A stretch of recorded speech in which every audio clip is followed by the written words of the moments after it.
come to Estoril, and they will spend a lot of time. And again, in reference to Ralf Schumacher, he's going to get lots and lots of testing. It will be carried out here in Estoril and other tracks around the world.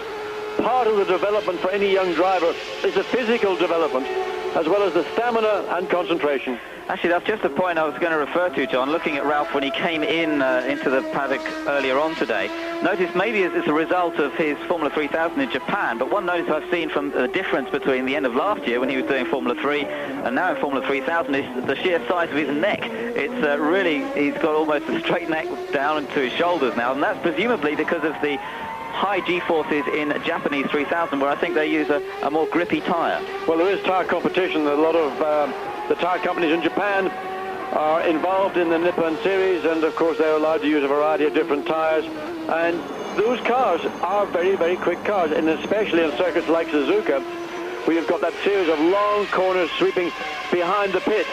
There, those cars grip. The only way you can survive is just to develop those muscles. So into the gym, lots of training, and of course more time in a car. And it is basically the time in the car that will affect the size of your physique, particularly the neck muscle size. It's very difficult to train the neck to cope with the kind of forces and loads that a racing car would generate.